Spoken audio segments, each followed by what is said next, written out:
Hey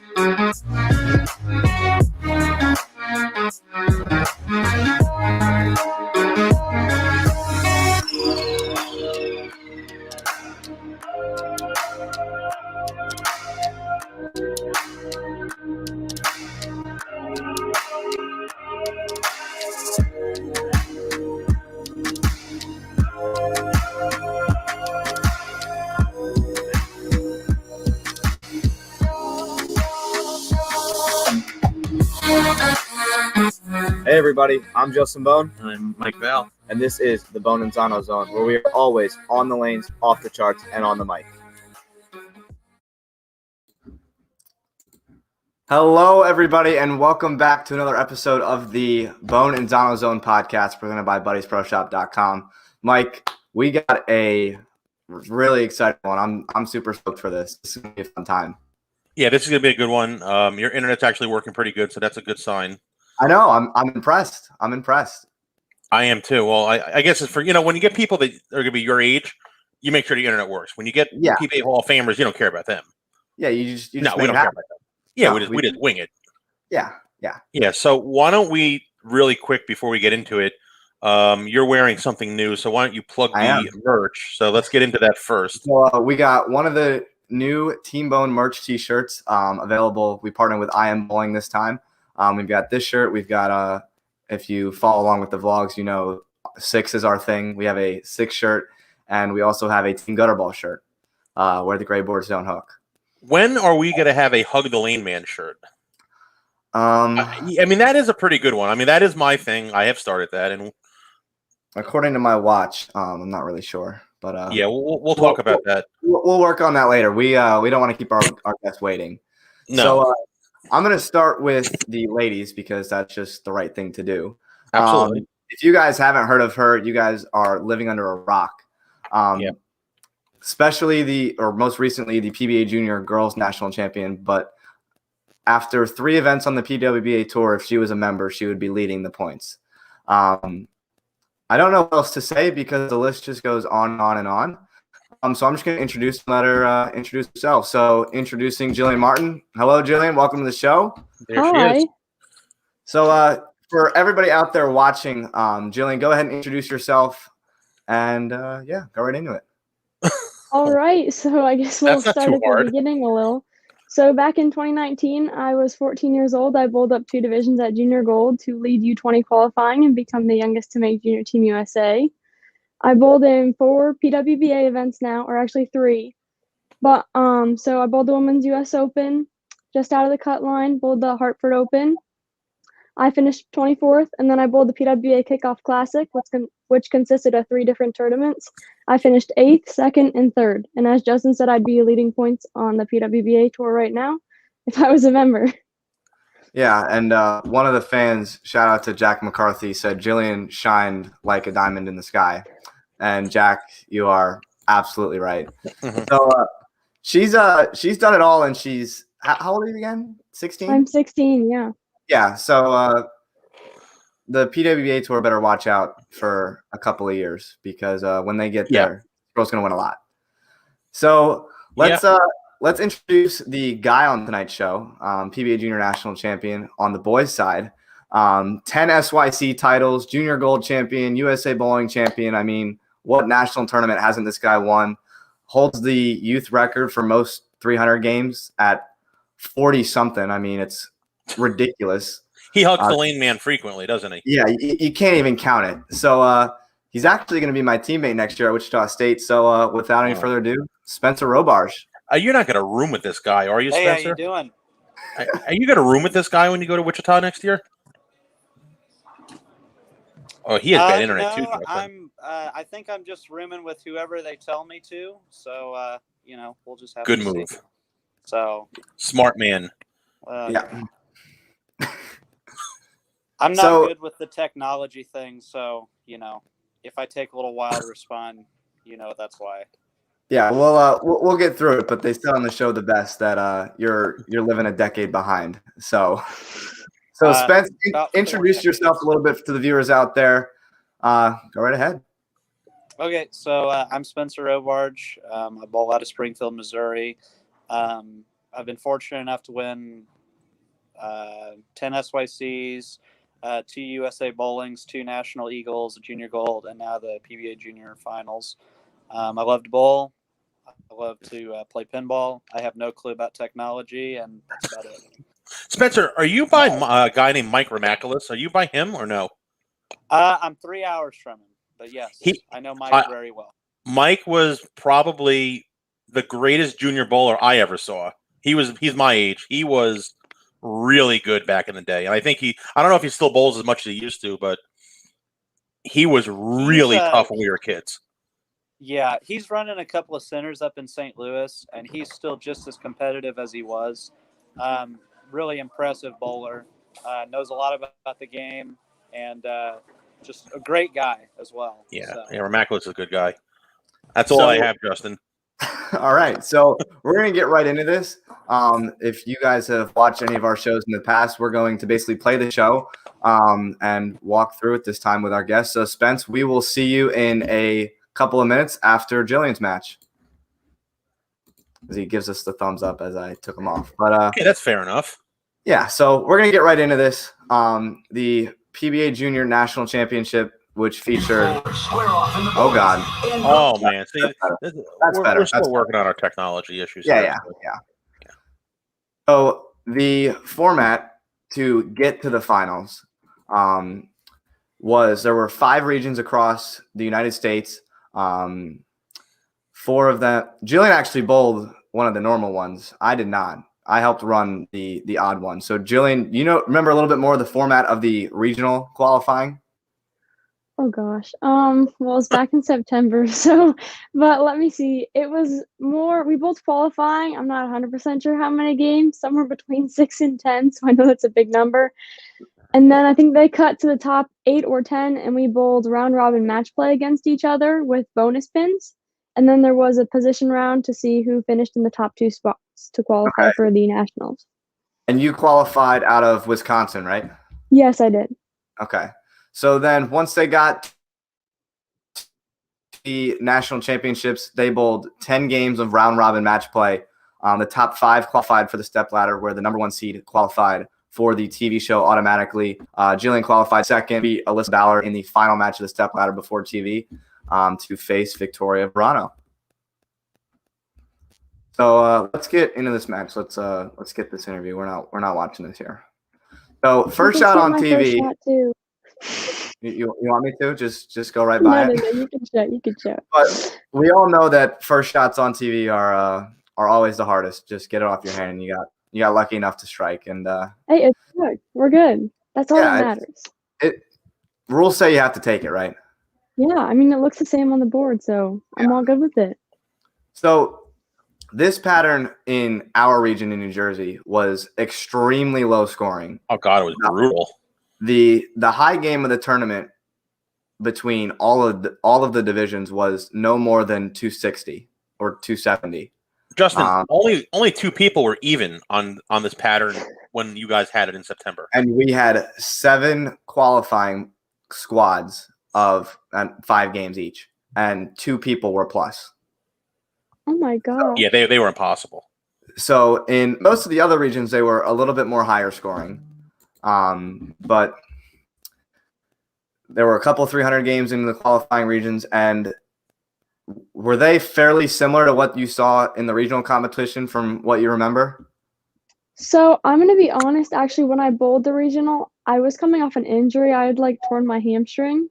Ooh, okay. So I wasn't really bowling to my full capacity yet. So I couldn't really tell you how close they were. Also, I will say I thought I was bowling on Don Carter, not Mike Albee. So I actually brought bowling balls for Don Carter, not Mike Albee. So I didn't have the same bowling balls, but hey, it worked out. Mm-hmm. So I cannot tell you 100% for sure. Okay. And what did you think of the pattern itself? Did you feel like they were playable? They were scoreable?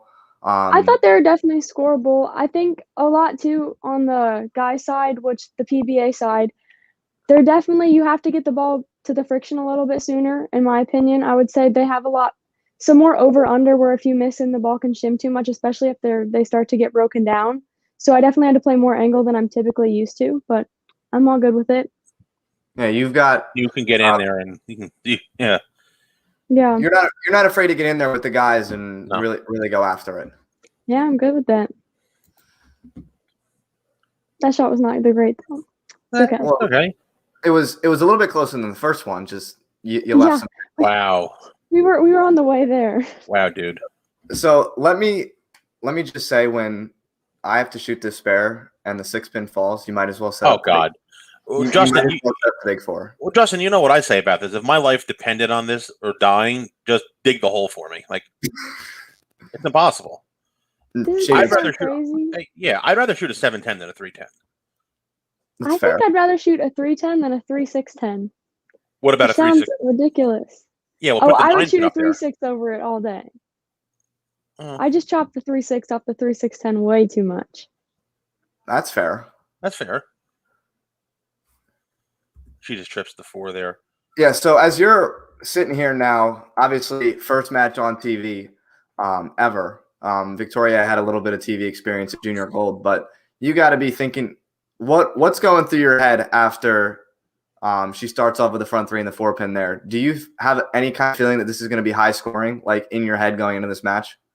Well, honestly, I knew, because when we were qualifying, I don't think she necessarily started out great. I'm not 100% sure how she bowled, but she definitely found a line as we were moving on.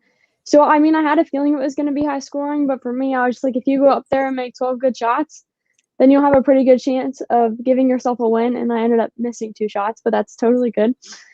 So, I mean, I was definitely a little bit concerned. I knew, even you can see on like the graph they have, she was playing a little bit more of the hook stop where it picks up a little bit earlier. So I think for her, she had a little bit more room to miss in than me.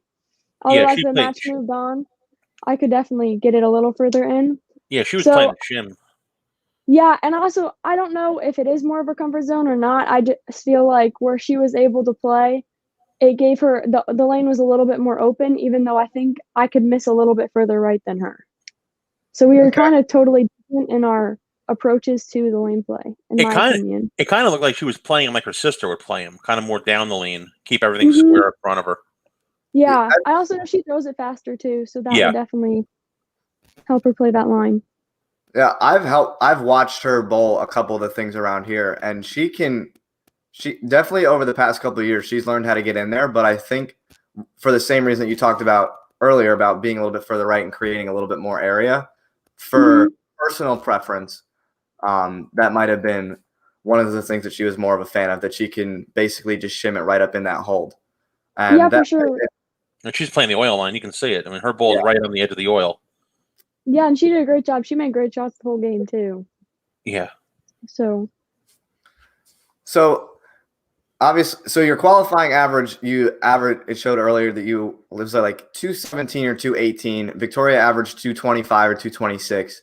Do you have any expectations of what the score on this match could be? So I bowled her in the position round. I really did think it was going to be a 240 match. So just based off of that. So, I mean, I definitely knew it was going to have to be high scoring, but I tried not to think as much about that, because I know if I start to think that way, I will get a little bit overwhelmed by how many strikes in a row I need to throw. Right. So, yeah. So going into commercial break, they've both missed once. So I missed twice, but I got that strike. We don't count that. They all went down. Yeah. They did. So commercial break coming out of it has been challenging for some people, but did you feel anything like sitting for that amount of time, or were you not sitting too long that you really felt anything? Honestly, I don't really remember it. I don't think we were sitting too long. Okay. So, I mean, I just kind of got back in, made some good shots. Not anything out of the ordinary. No, pretty normal. No one spilt water on the approach, so we were all Wow, she went with the water comment. Yikes. let's be honest here. I mean, that was unintentional, right? You got to agree with us there, Jillian? Oh, yeah. Thank you. I will actually say the water bottles are pretty hard to drink out of, so I think he took the lid off to like get some more water. So I think it was totally unintentional. He spilled it all over himself. If you saw that, Yeah, no, I do not think it was intentional by any stretch. Anybody that said that's intentional should get hit in the head with a hammer. I mean, there is no way that was intentional. They should try drinking out of those water bottles. I will say that much. It's better than drinking out of the plastic water bottle. And then we all know the Rash Belmonte incident, right, Justin? I mean, yeah. So I got a question. So most people are taught to always use a plastic ball for their spares. Do you find more benefit not using a spare ball? Is that just a comfort thing, or explain that a little bit? All right. So for me, I think when I was about 12, this is honestly a very young thing. My dad and my uncle were coaching me back then, and I think for all of us going out to junior gold and only getting 5 bowling balls, it was kind of like, well, if you can get the ball pretty flat going towards your spares and have that extra ball in the bag, it's going to be worth it. So I think that was kind of where the decision came from. And it helps me too when traveling. I obviously get an extra ball whenever I go anywhere, especially when we're flying on the plane. So I think that's kind of just where it came from in general. You know what's funny, Justin? I bowled an event Sunday. It was a 1-ball event, right? Okay. And I can't tell you how many people I saw bowling Sunday that were not even close making a corner pin with a regular bowling ball. It was unbelievable how many spares were getting hooked by a 10-pin, a 7-pin. It was just like if somebody left a 7-pin, it was a lefty to hit the reset button. They weren't even close. Like they're so dependent on. I'm serious. They're like so dependent on plastic. That was a pretty good shot right there. Yeah. That was for going into what would have been her 9th and 10th and striking there and really putting a lot more pressure on you. That was the one that definitely hurt the most. Oh yeah, for sure. And that had to wake her up on the bench too. Like that had to give you a shot of adrenaline. Like, boom, there's my opening. Well, I definitely did think that. I didn't know because I had seen her bowling a lot, and I don't know if it was her ball motion. I really don't know what it was. I had seen her leave a few 8-pins before. So honestly, in my mind, I was like, I hope she doesn't do that during the match because that would kind of suck. But I mean, I'll take it because like kind of gave me an opening there. But yeah. Did anybody give you like any kind of like advice before you got on the show? Like, any suggestions about being underneath the lights? Did anybody give you like any pointers?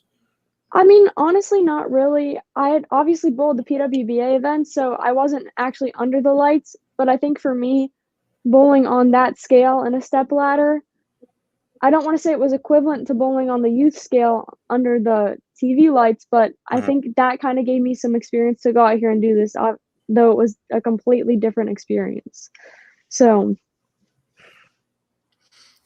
now after that terrible break from Victoria, you step up, double in the 9th and 10th, or double in the 8th and 9th to really put the pressure on her. And now it's in her hands to get up and throw the back 4 and win the tournament.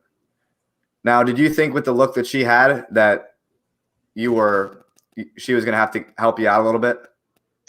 I did. I knew that there were a few shots where she would miss right and the ball wouldn't totally recover, or she would pull it in, but she was making great shots the entire time. So truthfully, at this point, I was like, I'm hoping that she misses once, but if there's like one bad shot in there, even if she goes 3 in a row and then 9 and I can somehow get there to tie her.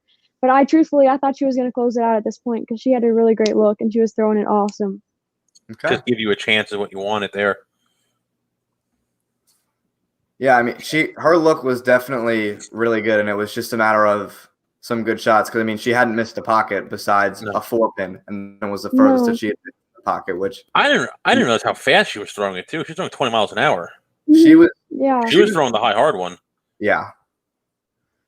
Well, I mean, her shots, like even if you look at the line, they were all on line. It was amazing. She was splitting boards out there. She was threading the needle. Yeah. And that was the one that got either a little fast or a little right, and that was the out of bounds zone that she was talking about. How if it got to that spot, it wouldn't recover, and that one didn't fully recover. So now you're sitting on the bench, got a chance to get up. If she makes a spare, you need a double. What's going through your mind? I mean, honestly, for me, it was just make 2 good shots.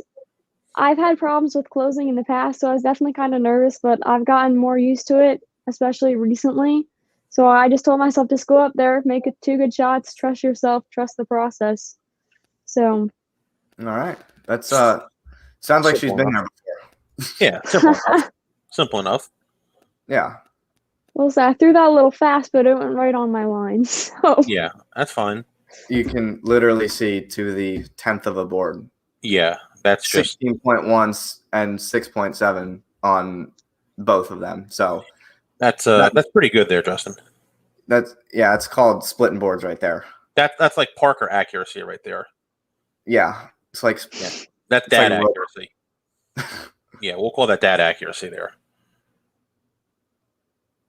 So so you've been in pressure situations before, but was a moment like this on TV for the PBA Junior National Championship, do you think, looking back at it, it was the biggest shot of your career so far up to this point? Okay, that's a loaded question. So, Ooh. yes, I would say it was the biggest executed shot of my career. Okay. However, I don't know how many people that are watching this actually watched my match event against Brianna Cote in the finals of the PWBA, but my feet got a little fast in the 9th frame. I pulled it in and left a 9-pin. And if I would have struck on that shot, I would have won that tournament. So I would say that is probably the biggest shot I've ever had to throw because it's the PWBA title is on the line. Mm-hmm. Right. But I would say that's the biggest shot in my career that I've ever executed. Okay. So, that's fair. All right. Because I think, too, I knew I was throwing it a little bit fast. I like to throw it faster, especially when I'm in pressure situations. So it was about 2 boards inside of my break point, I think, for that reason.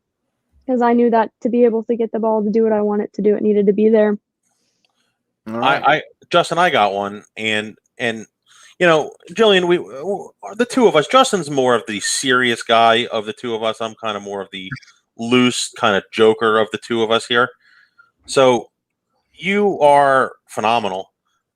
How have you never bowled 300 before?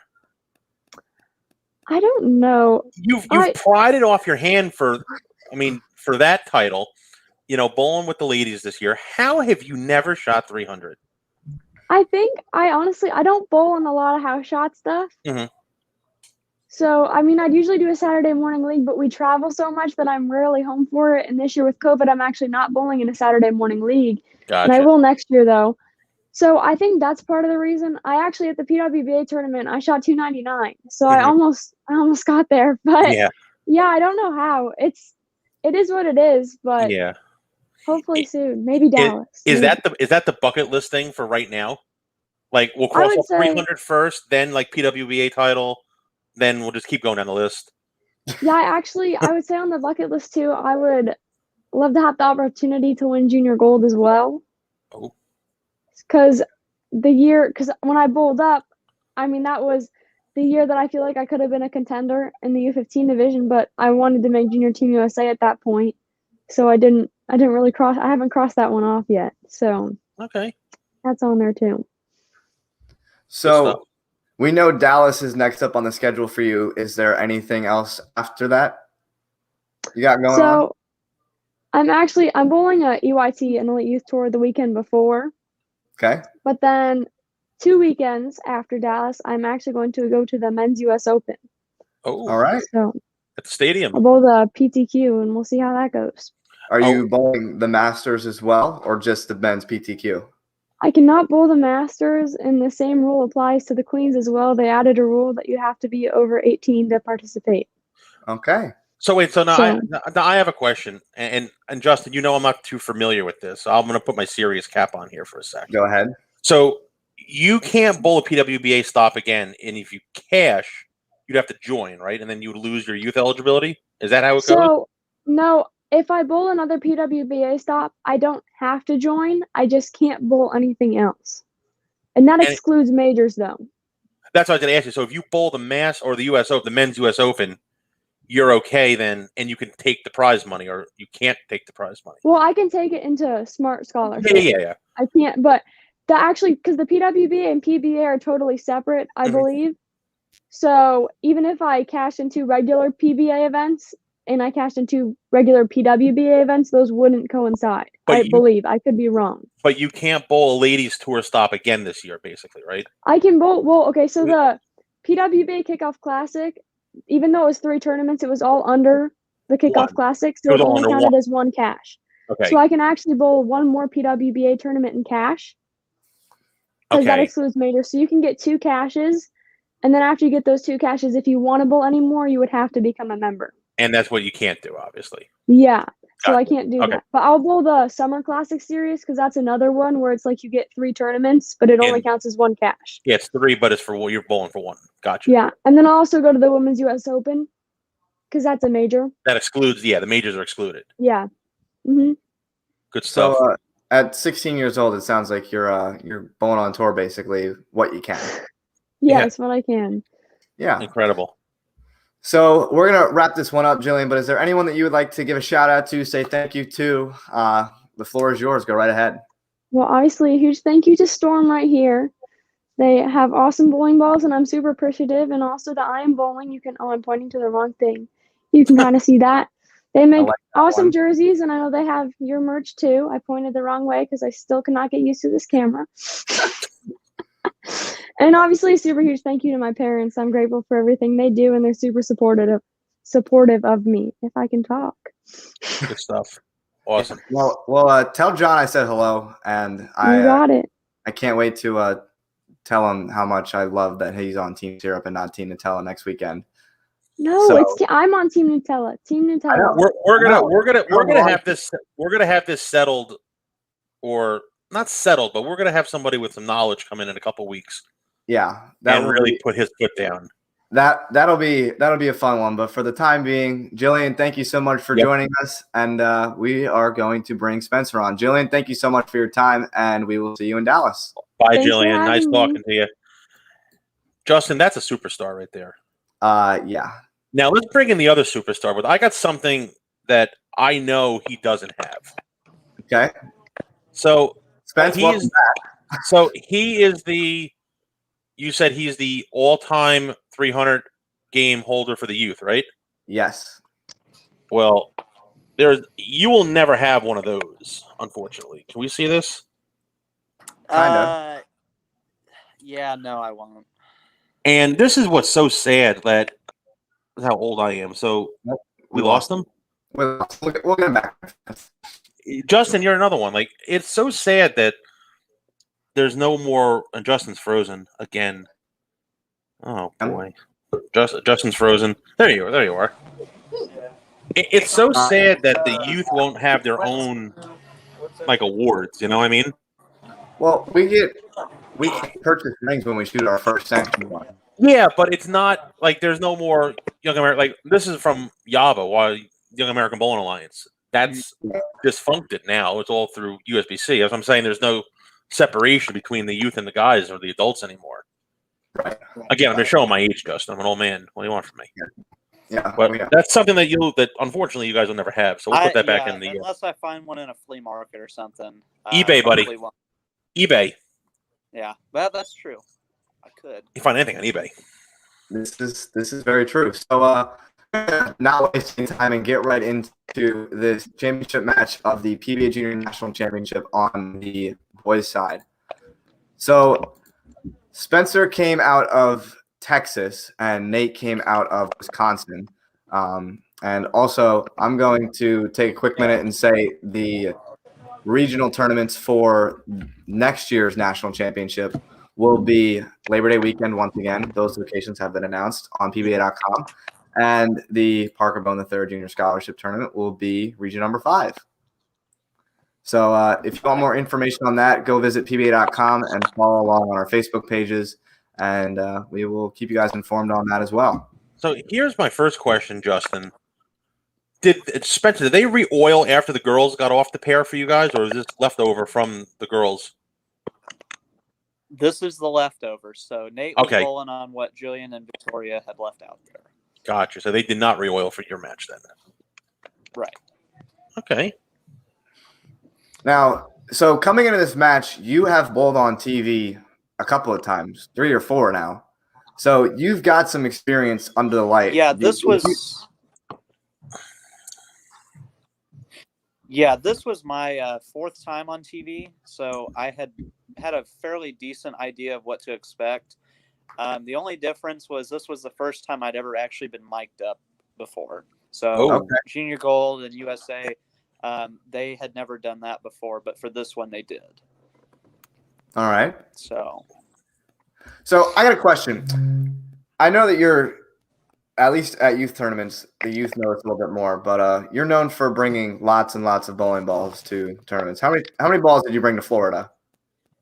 only 9. We had to fly, so whenever we fly to a tournament, I'm a little restricted on my equipment. So okay, and are you driving to Dallas?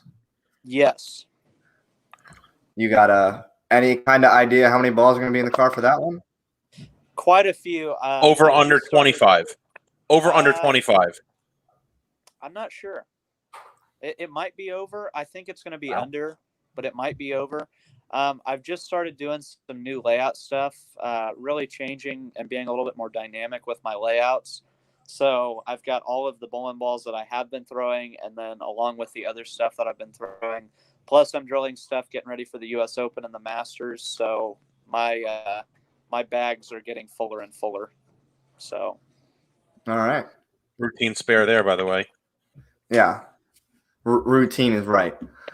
It's like shooting a 4-pin. I had left like 2 or 3 of those during match play. And you couldn't really see it on the show, but I actually stuck really bad on that one shot, the second frame, and I yanked it in. And I had left so many of them in the match play that I had gotten pretty good at shooting them on that pattern. So question for you so you guys bowled on the high end of this center for match play, and then you went to the low end for the TV show. Yes. Was the TV pair any different for you based on like topography? The TV pair did not hook hardly at all. I could not get a ball to wrinkle at all. We had 15 minutes of practice, me and Nate. The girls had 20. And in my 15 minutes, I think I struck twice. Jesus. I could not. I had nothing. And we had open practice while the girls played their match.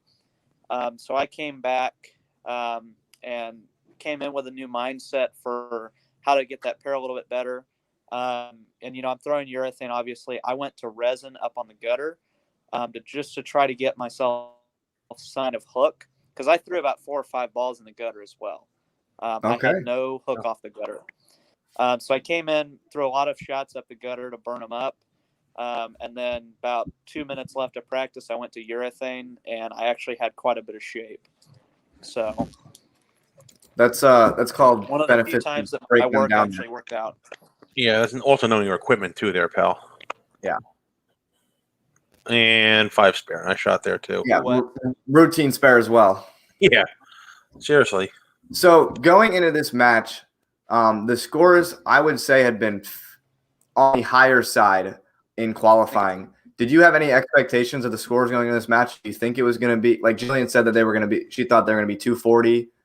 She thought it was going to be a 240 match. Did you have any idea what this would be, what this would take to win?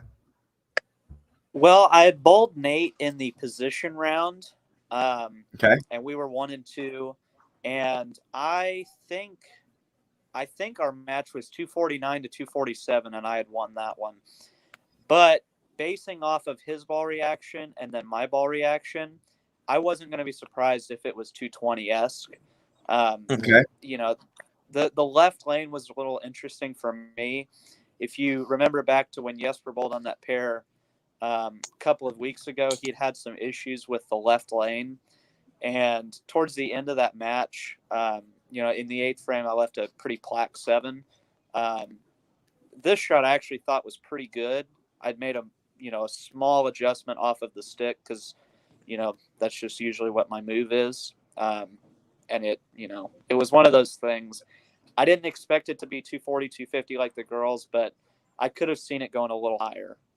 Well, was Nate throwing urethane as well? Is that a purple? He was on a purple? Yeah, and it was interesting because throughout the entire tournament, he had thrown resin. Oh, really? He had thrown resin like in the exact same spot. I think he threw – it was a Columbia ball. but he was playing them pretty much the same way, pretty straight, pretty hard, right up the track area. Okay. He had moved a little bit further right on the show, I believe. Okay. It would have been interesting to see, Mike, and we know that we had the same pattern for our region, but to see some of these guys bowl on the pattern that was put out at Howell. Yeah. I remember when we were at the tournament on Labor Day, the kid from I guess Arizona region or wherever he was. Oh God, what's his name? He's Justin. You know what I'm talking about. Which one? He's from Vegas. I think he lives in Las Vegas, or Las Vegas, California. He's a lefty. He's won junior gold a couple times. I'm drawing a blank. Not Wesley Lowe.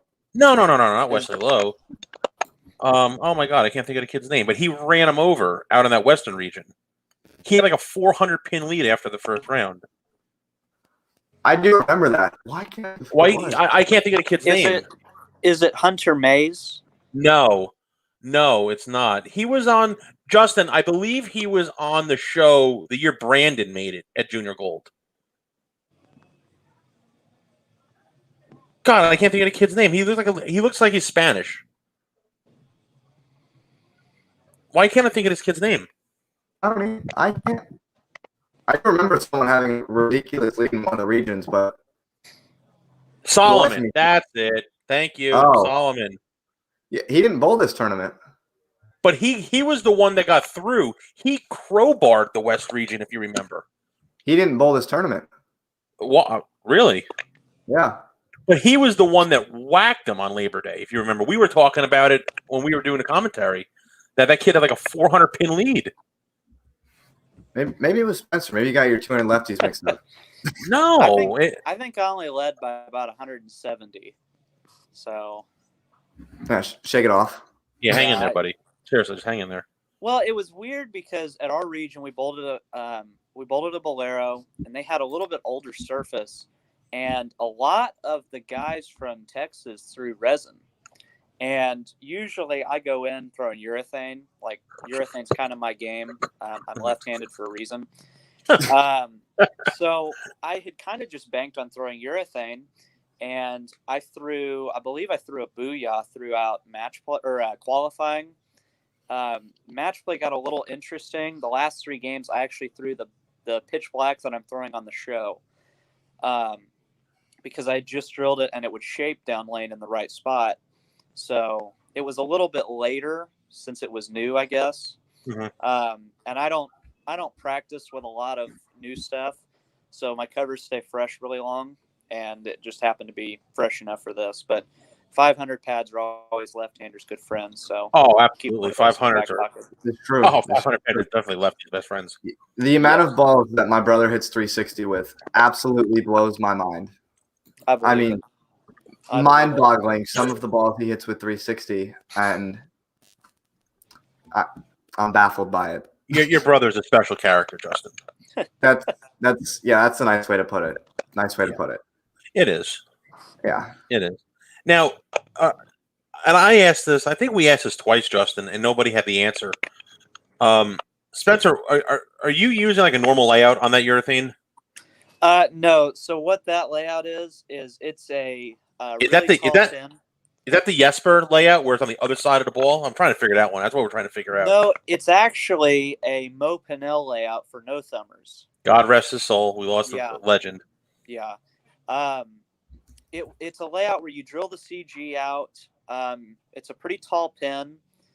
And it's supposed to help with like downlane motion and whatnot, which you wouldn't think would work on urethane, but it actually makes my urethane balls roll better than most everyone else's, from what I've seen. Yeah, we were trying to figure out. Justin and I were talking about this past 2 weeks. Jesper has one where Jesper's pinned on the other side of the bowling ball. Like I've never seen that before. Yeah, Chris Bohn actually explained it to me, and it's. Oh, he did? When he explained it to me, I completely understood what he meant. So what is it, Justin? He drilled it on the other side of his VAL line. For those of you that understand laying out bowling balls, that would make sense. For most people, it doesn't make sense. And for me to actually explain it to someone who doesn't understand anything about laying out a ball or RG or diff, it would take me 15 minutes. So is it like a cheater layout for a two-hander? Is that kind of what it's like? So short terms, there's 2 RGs in a bowling ball, and that makes a differential. Mm-hmm. When you drill into it normally, you increase the second one, you increase the lower one, so you lower the diff. But what he did was he drilled into the higher one and made the higher one higher. Okay. So that made the differential higher, which allows for more flare. We lost Spencer, by the way. And he's back. He is back. Sorry, my internet's a little interesting. Sorry about that. Used to it here. Yeah. So it's really only going to be predominantly used for a high rev two-hander, like a really high rev two-hander, basically. Yes, because it actually would, if you have a thumb and you're remotely close to your thumb, it will track over your thumb. Yeah. But if you have no thumb, and Spencer, we can talk about it later. Yeah, for sure. Remind me, we can bring it up. But it basically, what it does, it allows for more flare. So gotcha. Interesting. Well, so, yeah. We had actually, because whenever we had 2 practice sessions before the show, and our second practice, the pros actually came down and practiced as well.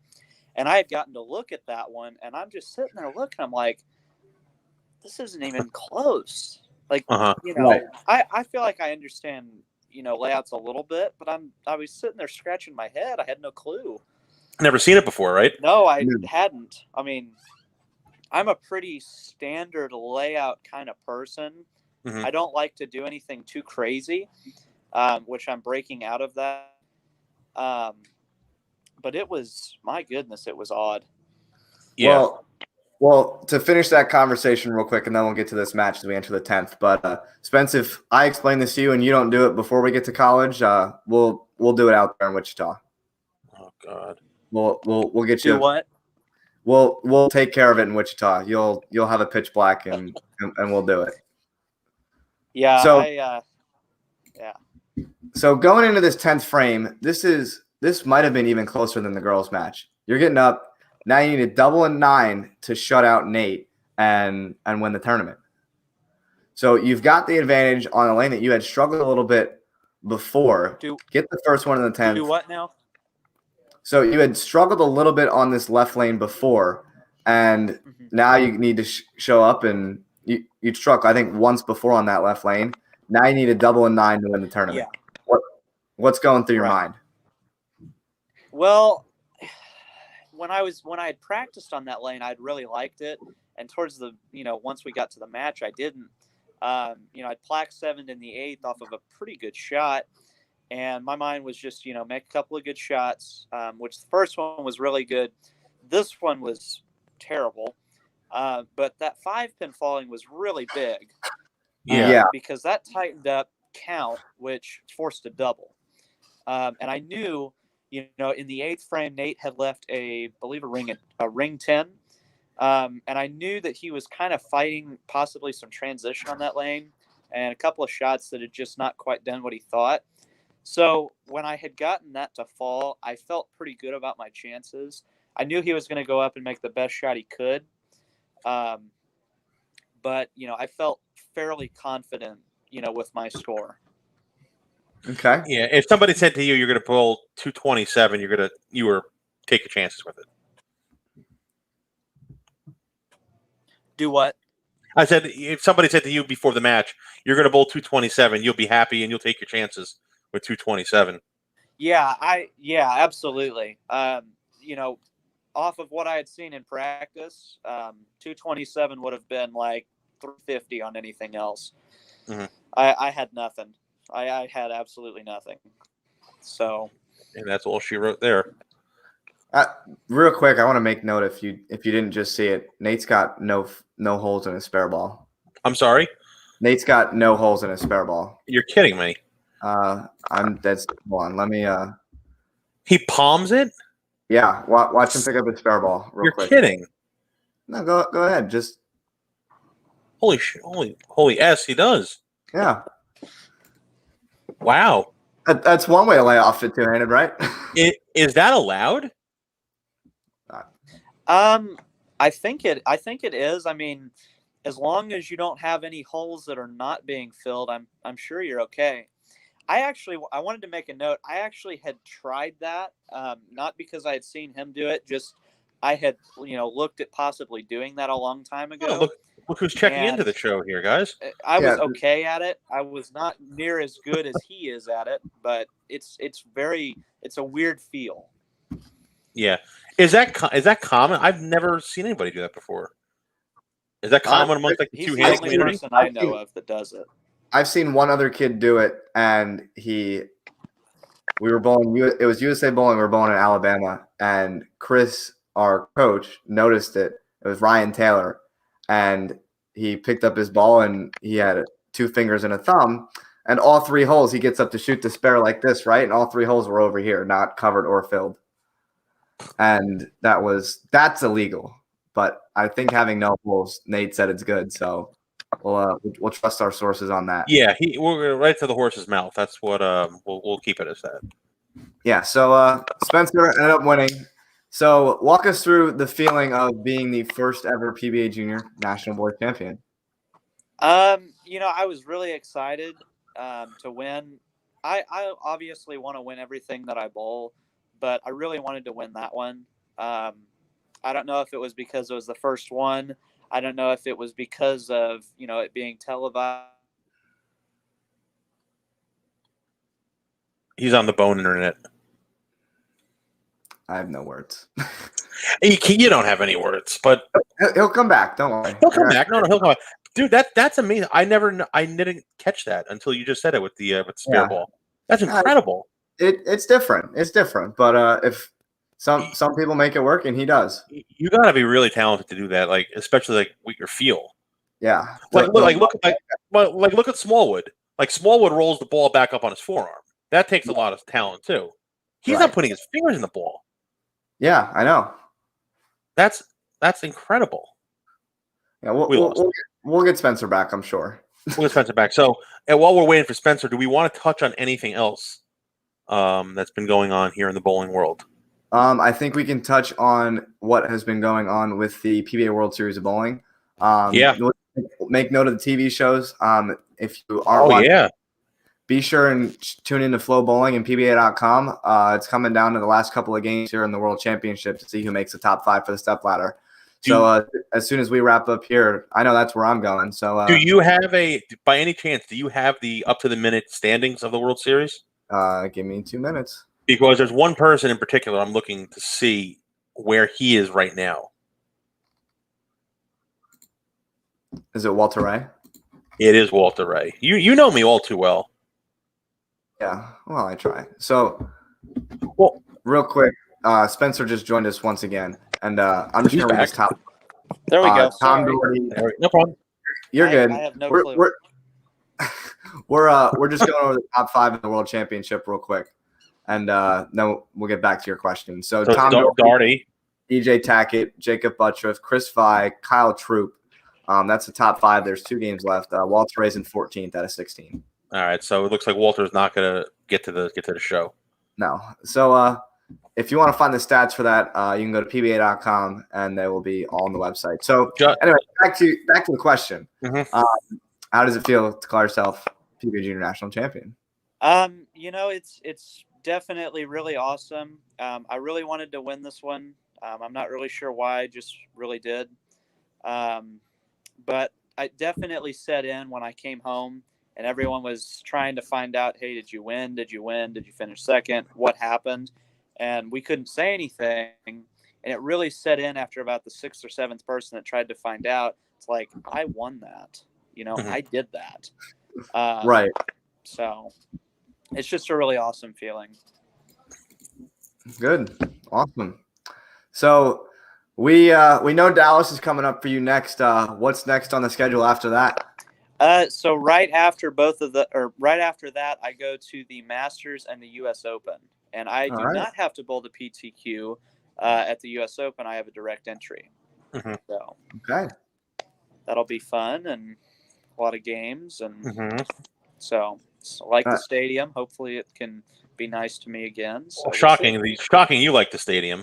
Yeah, I wonder. I'm not going to say why, but I wonder why you like the stadium so much. Yeah. I heard 33 and 34 is the lefty's best pair in the world. No, that is 25 and 6.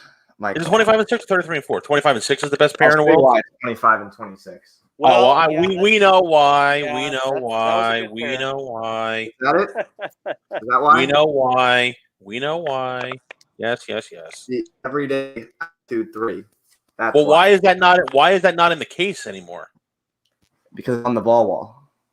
Oh, it did. It got moved to the ball. It got moved to the ball wall. It's on the wall behind me. Yes. Okay, I didn't know it got moved. I haven't been over there in a while. Yeah. Well, it's all right. Oh, it's okay. We have bad internet. It's not very inviting.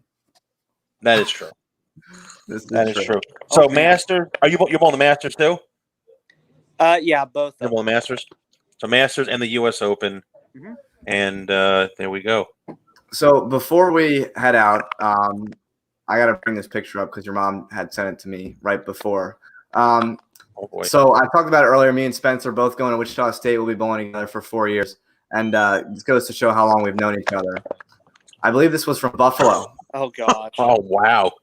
And your mom had sent it to me right before the show started, and I couldn't help myself but show it. So we were what, 12, 11? Yes, 12. Oh yeah, that was quite some time ago, and now we're gonna be on the same college team. So it will be a fun time, I'm sure. And I will see you in Dallas. Mike will not, because Mike won't be there. But Mike's too old to bowl Dallas. Yeah, just a little bit, by maybe a year or 2 or 10 or 20. But but Spencer, I will see you in Dallas, and thank you so much for joining us tonight. It was a blast. Thank you. All the best, man. Good luck to you, buddy.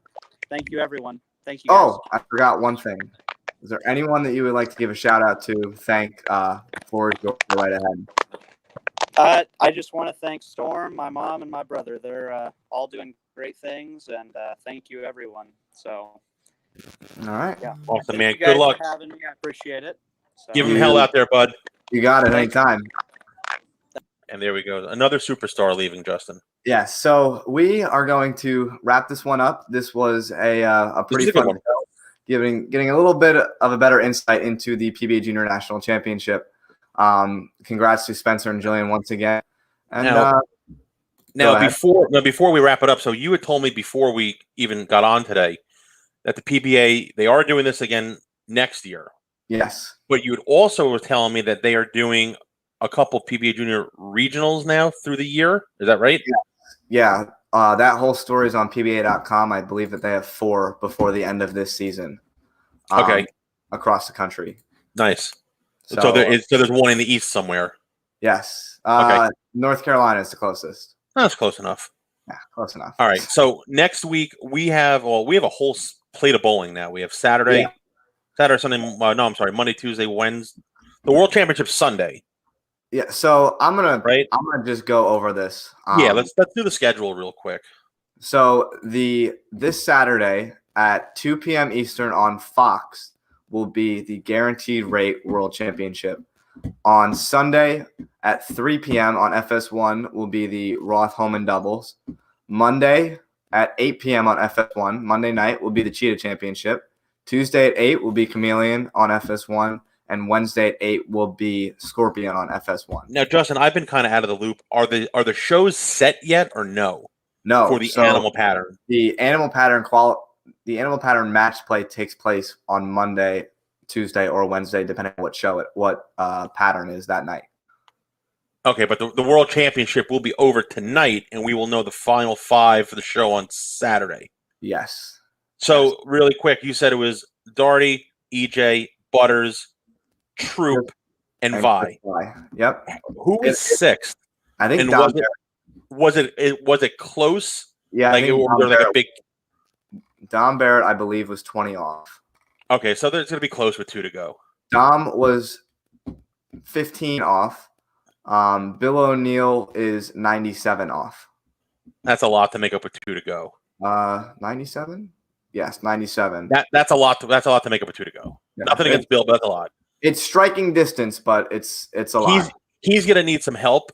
So really quick, Give me your pick for the world champion To win?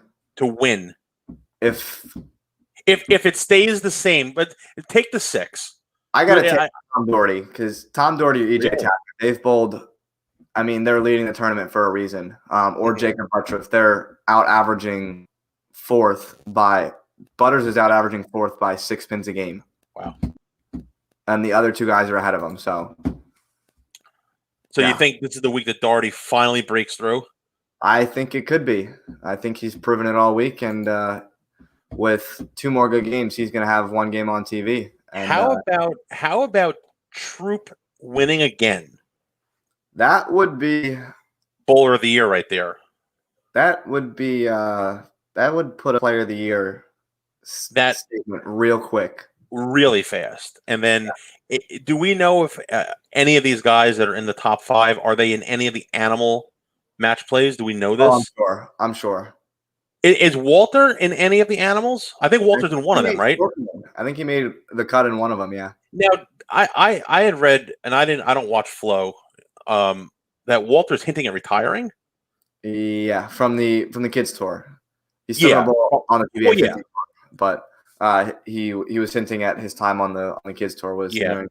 Do you think Walter has enough in the tank to pop one more off? It'd be pretty cool to see.